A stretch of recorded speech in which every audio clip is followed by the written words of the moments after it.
29 महापालिकांपैकी किती महापालिकांमध्ये सत्ता पालट होईल असं तुम्हाला वाटतं?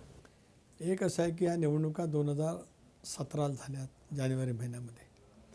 त्या निवडणुकीची टर्म संपून दुसऱ्या निवडणुकाच्या सुद्धा 1 वर्ष राहिलं असतं.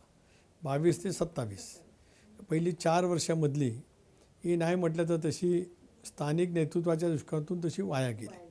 त्याच्या 2 कारणं आहेत. एक करोनाच्या कालावधीमध्ये सुरुवातीला गेलं, नंतर मग आरक्षणाच्या संदर्भात वेगवेगळ्या याचिका उच्च न्यायालयात सर्वोच्च न्यायालयामध्ये गेल्या. त्याच्यामुळे त्या निवडणुका त्यावेळेला स्थगित झाल्या. आता होत आहेत ते समाधान आहे.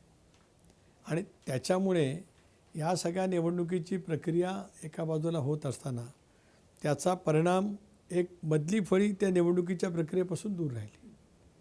आज आपण बघतो आहोत राज्यभरामध्ये तर तसा कौल आज पूर्णपणाने महायुतीच्या सोबत आहे. पण आता महायुतीमध्ये मी सांगितलं की आम्ही तिघे 3-4 ठिकाणी एकत्रित आहोत. महाविकास आघाडीमध्ये महायुतीमध्ये शिवसेना भाजप 3-4 ठिकाणी एकत्रित आहे. काही ठिकाणी आम्ही आणि शिवसेना आहोत, काही ठिकाणी तिघे स्वतंत्र लढतो आहोत. पण बाय अँड लार्ज आपण बघितलं तर राज्यातला कौल हा महायुतीकडे आहे. जवळपास 29 महापालिकेमध्ये महायुती आणि महायुतीचे घटक पक्ष सत्तेवरती आलेले पाहायला मिळतात.